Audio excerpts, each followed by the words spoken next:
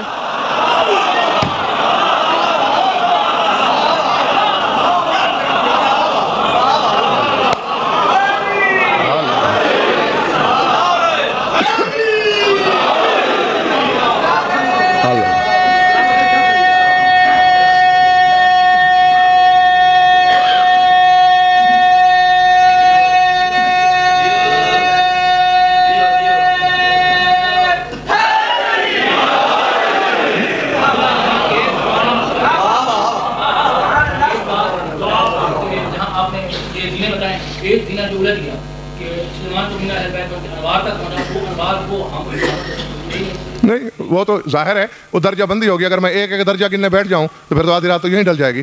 فلسفہ میں نے بتا دیا، روش راستہ میں نے بتا دیا، وہ چلتا۔ ویسے تو ابھی مجھے درمیان میں یہ کہنا چاہیے تھا، میں نے تو آپ کی منزل آسان کرنے کے لیے کہہ دیا کہ یوں ہونا چاہیے، انسان سے اوپر ملکوت سے نیچے، پھر ملکوت سے اوپر جبروت سے نیچے، پھر جبروت سے اوپر لاہوت سے نیچے، اسی طرح پھر آخری منزل ہوگی مخلوق سے اوپر خالق سے نیچے۔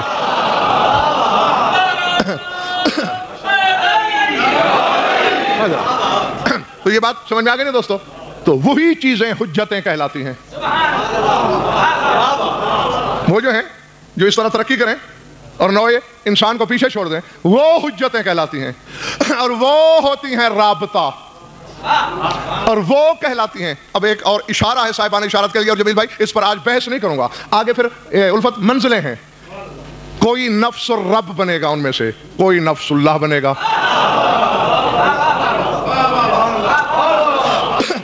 یعنی کوئی رب کا نفس کہلائے گا، کوئی اللہ کا نفس کہلائے گا۔ آپ دیکھ لیں قرآن میں بھی اسی طرح ہے، وجہ الرب کا ذکر الگ ہے، وجہ اللہ کا ذکر الگ ہے۔ یعنی کوئی صفت تک پہنچتا ہے، کوئی ذات تک پہنچتا ہے، کوئی جزوی اسم تک، کوئی اسم محیط تک۔ تو وہ جو نفس اللہ کہلائے گا وہ بھی درمیان میں ہوگا، وہ نوع برزخ کہلائے گا خالق اور مخلوق کے درمیان، نہ وہ مخلوق جیسا ہوگا نہ وہ خالق جیسا ہوگا۔ سمجھ میں آ رہی بات جو نہیں؟ اور ہمارے پاس اشرف مخلوق کے پاس، ہم جو اشرف مخلوق کے ڈنکے مارتے پھرتے ہیں، ہمارے پاس ہے ہی کیا سوائے ہوا سے خمسہ کے؟ ہاں وہ بھی 5 ہیں تو ہم اشرف ہیں، وہ 5 حواس نہ ہوتے تو ہماری اشرفیت کا بھرم تو چٹکیوں میں کھل جانا چاہیے تھا۔ میرے خیال سے کچھ تھک گئے ہو تم۔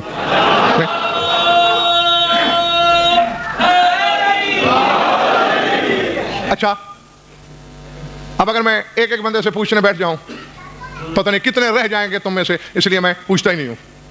کیوں کہ ہر مدعی علم کو بھی اس حقیقت کا پتہ نہیں ہے۔ یہ حواس خمسہ کیا ہے؟ یعنی دیکھنا، سننا، سونگنا، چکھنا، ٹٹولنا، قوت باصرہ، قوت سامعہ، قوت شامہ، قوت ذائقہ، قوت لمسہ، یہ چیزیں ہمیں ممیز کرتی ہیں باقی انواع اور اجناس سے۔ عناصر تھے 4، میں ہوں تھوڑا پڑھا ہوا، میری مدد بھی کرتے رہنا ساتھ ساتھ۔ وہ 4 عناصر ہیں کون کون سے؟ آگ، ہوا، اللہ آپ کا بھلا کرے۔ اب بات آسان ہو جائے گی، دیکھنا ایک مدد آپ نے کی، اگلا مسئلہ میں سمجھا دیتا ہوں آپ کو۔ اب ایسا ہے حضور کہ اللہ نے ان سارے ناری سے قوت باصرہ کو خلق کیا۔ بھائی جی میری بات جاؤ، ڈاکٹر صاحب تحقیق کر لو، مولویوں نے آج تک آپ کو یہ بتایا کہ یہ نور ہے، یہ نور نہیں، یہ نار ہے۔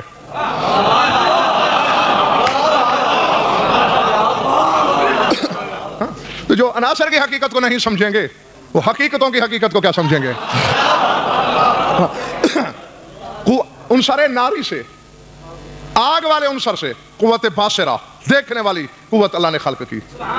ہاں، اور عنصر ہوائی سے قوت سامعہ کو خلق کیا، یہ ہوا کا کرشمہ ہے کہ آپ سنتے ہو۔ اور عنصر آبی سے قوت شامہ کو خلق کیا، اور عنصر ترابی سے قوت ذائقہ کو خلق کیا۔ اب یہ ملتان والوں میری سمجھ میں نہیں آیا کہ آخر چکھنے کا تعلق تراب سے کیوں ہے؟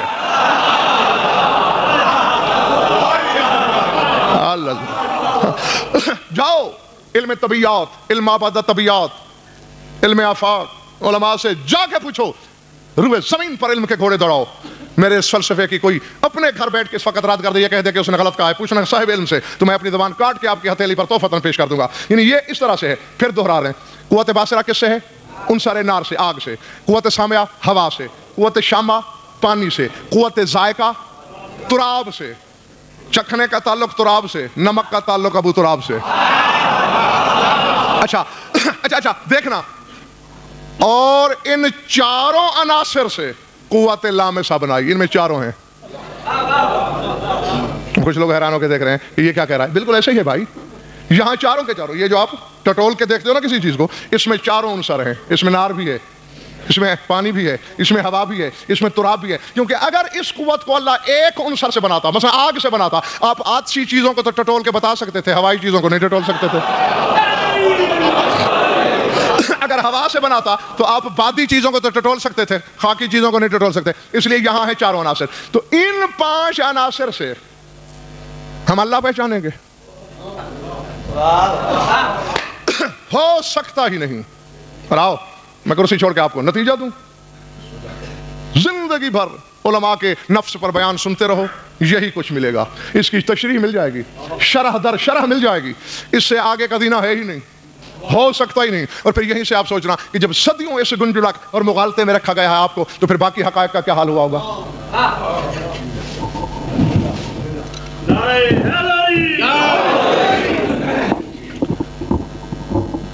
اور یہ بھی طے ہے، یہ آج سے نہیں، ہر دور میں علم سے بیر رہا ہے۔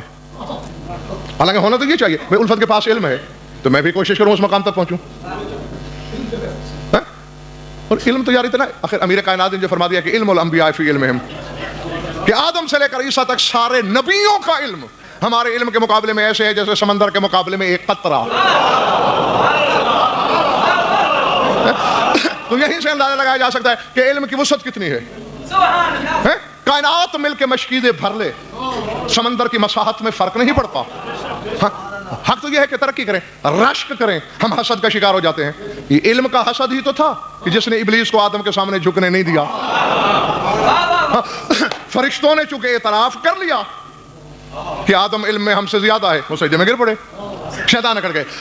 تو آؤ سوچتے رہو، یہ نہیں کہ ہم اگر اپنے نفس کو پہچان گئے تو ہم نے رب کو پہچان لیا، ہرگز نہیں۔ اور اب میں جس منزل پہ جمیل بھائی ہاشم رضا، جس منزل پہ میں اب آ گیا ہوں، میں یہ بھی جانتا ہوں کہ میری اپنی محفل میں بیٹھنے والوں میں سے بھی شاید کچھ لوگ مجھ سے ناراض ہو جائیں، لیکن جو حقیقت ہے وہ اپنی جگہ اٹل حقیقت ہے۔ اور حقیقت بیان کرنے میں غضنفر نے کبھی آج تک نہ سمجھوتا کیا ہے نہ سودے بازی کی ہے۔ تو میں کہنے لگا ہوں، تمہارے نفسوں کی معرفت اللہ سے دور تو لے جاتی ہے، بتاتی نہیں۔ بات فقط اتنی ہے، پڑھو تم نہیں، تحقیق تم نہ کرو، قصور حقیقتوں کا۔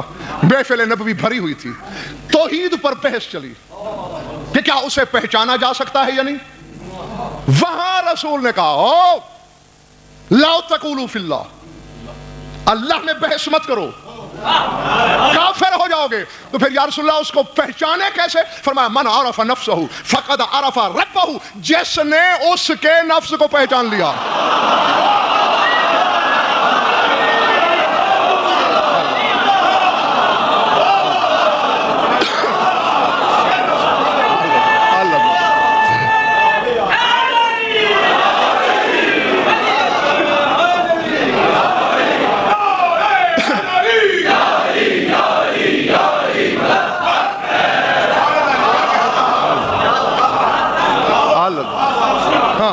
یہ نفسہ کی ضمیر رب کی طرف ہے، بندے کی طرف نہیں ہے۔ لوگوں نے اپنی طرف اس ضمیر کو بھائی اچھا سمجھ لیا کہ جس نے اس کے نفس کو پہچان لیا، اس نے رب کو۔ اور یہاں بھی اسی لیے میں نے کہا تھا کہ ہو سکتا ہے کہ میرے اپنے دوست بھی شاید مجھ سے ناراض ہو جائیں، لیکن حقیقت یہ ہے جس نے نفس اللہ کو پہچانا وہ بھی رب کو پہچانے گا، اللہ کو پھر بھی نہیں پہچانے گا۔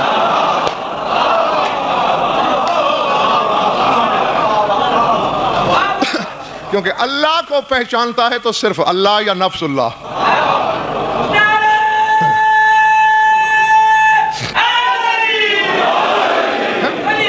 اب یہیں سے فیصلہ کر لیں ڈاکٹر صاحب, ایک اگر بندہ کائنات میں ایسا ہو جو یہ دعویٰ کرے کہ میں سر سے پاؤں تک, ظاہر سے باطن تک, اول سے آخر تک, آغاز سے انجام تک, ابد سے سرمد تک علی کو ذراتن ذراتن پہچانتا ہوں, تو پھر بھی وہ رب تک پہنچے گا. اللہ تک جب پہنچ نہیں سکتا تو ایک ٹکے کے بندے کو میں یہ حق کیسے دے سکتا ہوں کہ وہ نفس اللہ کے فضائل سن کے کہے یہ اللہ کے فضائل ہیں؟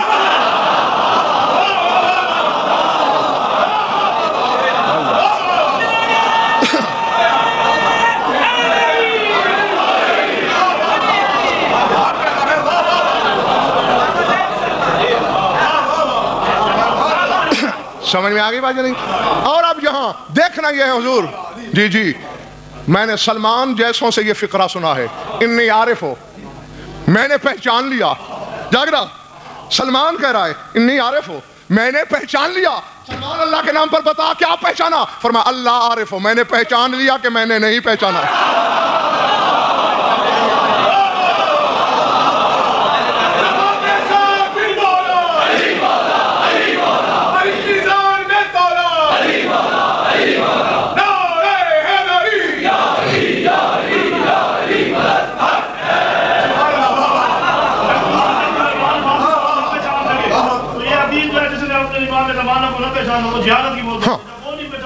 بالکل, وہ یہ ہے کہ جس نے تشخیص کے طور پر امام کو نہ پہچانا, یعنی جس کو یہ پتہ نہیں کہ میرا امام کون سا ہے, وہ جہالت کی موت مرا. یہ نہیں کہ جو یہ بس یہ جاننا چاہیے کہ میرا امام کون سا ہے, یہ نہیں کہ میرا امام کیا ہے.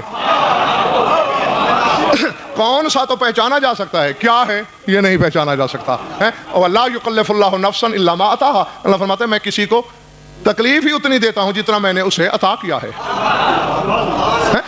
تو ہم سے اللہ تو پھر اللہ ہے, ہم سے محمد وآل محمد کے بارے میں بھی اتنا ہی پوچھا جائے گا جتنی ان کی پرتو ہم تک پہنچی.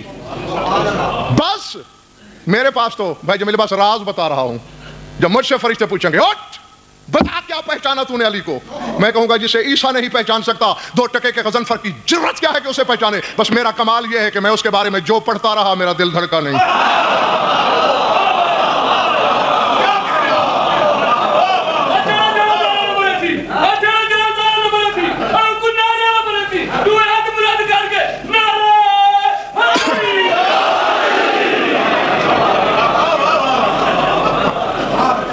تم بھی یہی, اگر تمہارے پاس یہی جواب ہے کہ ہم فرشتوں سے یہ کہیں گے کہ ہم نے علی کے بارے میں شک نہیں کیا, تو فرشتے تمہیں 100 کے 100 نمبر دیں گے کہ تم نے علی کو پہچان لیا. کیونکہ علی کو پہچاننا یہی ہے کہ وہ پہچانا تو جا سکتا نہیں, لہذا اس کے بارے میں جو ہے وہ سچ ہے, بلکہ اس سے آگے بھی بہت کچھ ہے. درود پڑھ لو مل کر بابا دے بلند. کچھ پلے پڑا یا وقت ضائع ہوا؟ آمین. ہاں پھر اب سارے صاحبان جمع ہیں, ٹھیک 4 بجے بیٹھ جانا ہوتا ہے مجھے, اور آج رات جو جوادیہ میں مجلس ہے وہ ٹھیک 9 بجے انشاءاللہ میں آپ کی خدمت میں پیش ہو جاؤں گا. اور بس تمہارے تصور سے پہلے چھوڑنے لگا ہوں. آج تک شعور دنگ ہے, ادراک گنگ ہے کہ وہ علی جو مظہر مظاہر قدرت ہے, اس علی کی محبت سے بھی اگر کوئی اونچی چیز ہے زمانے میں تو وہ سلطان کربلا کے غم میں بہائے ہوئے آنسو ہے. جی اجرکم اللہ. میں کوئی تفصیلی مطالب نہیں پڑھنا چاہ رہا, مقصد یہی ہے کہ 2 آنسو آپ کی آنکھوں میں تیر آئیں اور میں چلا جاؤں.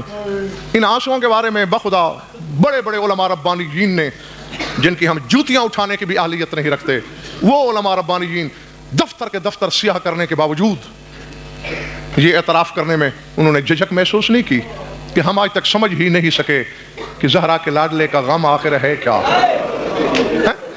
جی ہاں, بس ظواہر میں یہی بات سمجھ میں آئی ہے ہر صاحب علم کے کہ چونکہ ہر آنسو کے پیچھے حسرت چھپی ہوئی ہے علی کی بیٹی کی, کیونکہ علی کی بیٹی کو رونے دیا نہیں گیا.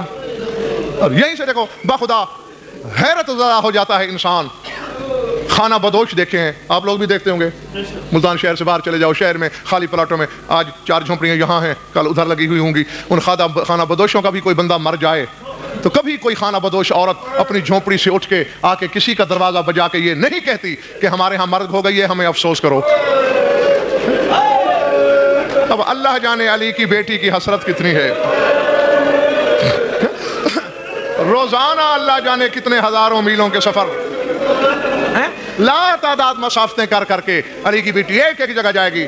اور ہم ابھی چلے جائیں گے, ہم کل پھر 4 بجے یہاں جمع ہوں گے 24 گھنٹے کے بعد. لیکن خدا کی قسم شام والی 10 دن کے لیے یہیں تمہاری مہمان ہے, وہ جائے گی بھی نہیں اور ایک اور پردہ دار کو جانے بھی نہیں دے گی. کس کو؟ اپنی زخمی پہلو والی ماں کو.